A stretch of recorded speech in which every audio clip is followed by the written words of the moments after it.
Bonjour, Mme L'Espérance. Docteur Lesage. Bonjour, Docteur Plaisir Lesage. de vous rencontrer. Je suis avec Docteur Lajeunesse, que vous avez vu ce matin. Oui. Docteur Lajeunesse m'a expliqué qu'elle vous avait admise hier, alors que vous arriviez avec une très grande fatigue, besoin de transfusion, puis aussi des douleurs importantes, qui sont difficiles à contrôler actuellement. Puis elle m'a raconté un peu l'entrevue que vous avez eue ce matin, qui a été un peu difficile, je pense, pour vous et pour Docteur Lajeunesse aussi.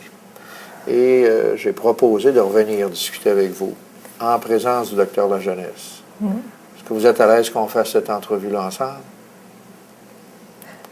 Ça va aller, oui. Oui, c'est difficile, hein, Madame L'Espérance? C'est sûr que c'est difficile là, depuis quelque temps. Là. Docteur Lajeunesse m'a conté un peu l'évolution des derniers mois. Vous êtes malade depuis quand même un bon moment? Ça fait déjà 3 ans là, que on m'a diagnostiqué mon cancer du sein. Puis bon, ça a été la chirurgie, on a eu différentes chimios, de la radiothérapie. Ça fait que, oui, j'ai eu pas mal, j'en ai traversé pas mal. OK. Puis vous, j'ai compris que vous viviez seul dans votre maison? Oui. Ouais. Moi, en fait, je suis veuve. Et puis, je vis seule. Ça fait longtemps que vous avez perdu votre mari? Ça fait déjà 10 ans que mon mari est décédé. Okay. À vous de la famille? J'ai un fils unique. Ah oui? Mais il est loin. À quelle place qu'il est? En fait, mon fils, il vit à Dubaï depuis quelques années. Oh là là! Et puis, je le vois pas souvent, c'est sûr. Okay. Il vient une fois par année dans le temps des vacances. OK. La dernière fois que vous l'avez vu, c'était quand? C'est l'été dernier. OK. Il est venu seul ou? Non, en fait, mon fils vient avec sa femme, puis ma petite fille. Je suis maintenant chez grand-maman. Quel âge était? 18 mois. Oh là. Puis là, j'ai compris que les derniers mois, c'est pas mal plus difficile chez vous? Bien, c'est sûr que là, je vous dirais, je suis vraiment beaucoup plus fatiguée depuis quelques semaines. Ah oui? Et puis, j'ai moins d'énergie. Je fais de l'anémie, puis ils ont arrêté ma chimio parce qu'ils disaient que mes globules blancs étaient trop bas, puis qu'avec l'anémie, c'était pas assez forte pour m'en prendre. OK, ouais. Et là, je voudrais renforcer. J'espère que les transfusions vont assez m'améliorer. Est-ce que vous arrivez à manger un peu? Bien, c'est difficile, je vais vous dire. J'ai mal au cœur, puis j'ai pas faim. Puis, vous avez de la douleur beaucoup? Hein? Oui. Ah oui. J'ai beaucoup mal la nuit, j'ai de la misère à dormir aussi. J'ai vu dans votre dossier que vous aviez plusieurs métastases dans les os. Oui. Ouais. Ah oui, j'en ai dans le dos, dans les bras. Dans les bras, Oui. J'ai compris que vous aviez, les médecins vous ont dit que votre maladie était rendue où? Bien, ils m'ont dit qu'ils ne guériraient pas, c'est sûr. Hein? Ça a avancé. J'ai des métastases dans les poumons, en plus des os. Ouais. Mais la chimio, ils m'ont dit qu'il y a moyen de prolonger. Mais en même temps, j'ai compris qu'ils vous ont dit que là, ils n'étaient plus capables d'en donner. Bien, ils n'étaient pas capables quand ils ont arrêté il y a 2 mois, parce que mes globules rouges étaient trop bas, puis mes globules blancs aussi. Mais ils m'ont dit que peut-être que si ça remontait... Et là, vous avez eu des transfusions? J'en ai eu une il y a 2 semaines. Puis là, votre anémie est encore... Oui, c'est sûr que là, ça... Ça n'a pas eu l'air à monter beaucoup, hein? Les premiers jours, ça m'a quand même aidé un petit peu. Ouais. Hein, on m'a dit que vous preniez difficilement vos médicaments. Ben, écoutez, moi, je vais vous dire, bien honnêtement, la morphine, j'aime pas ça. Je pense que la morphine, ça finit... Les gens, quand ils arrivent à la fin, ils montent les doses, puis ils meurent plus vite quand ils prennent ça. Ça fait que je me dis le moins possible, parce que ce que je veux, là, c'est de vivre au moins jusqu'à ce que mon fils revienne. Moi, vous savez, Madame L'Espérance, ça fait une 30aine d'années que je fais des soins palliatifs. J'utilise la morphine à tous les jours.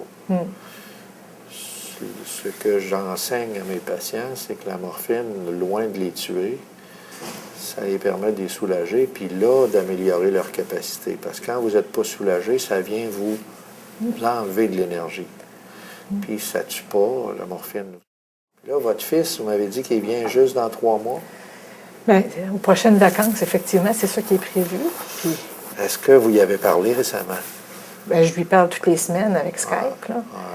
Mais bon, moi, ce que je voudrais, c'est de le revoir cet été. Y avez-vous dit que vous étiez plus malade, puis que... Avez-vous demandé s'il pouvait venir avant? Ben, je ne veux pas trop l'inquiéter, là. Il y a beaucoup de travail, vous savez. Si ça vous aiderait-tu si moi je l'appelais pour essayer de lui expliquer un peu les conditions dans lesquelles vous êtes rendu? Pensez vraiment que ça ne reste pas tant de temps que ça?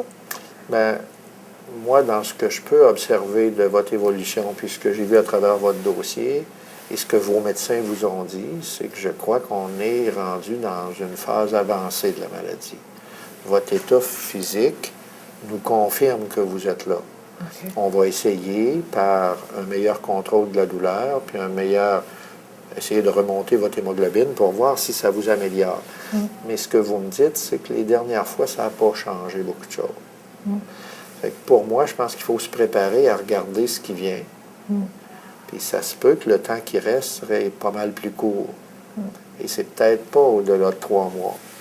C'est peut-être plus court que ça. Et dans ce contexte-là, si vous êtes d'accord, j'aurais tendance à vous offrir d'appeler votre fils puis de lui expliquer la situation. Hein? Et j'aurais tendance aussi à vous offrir des soins de confort.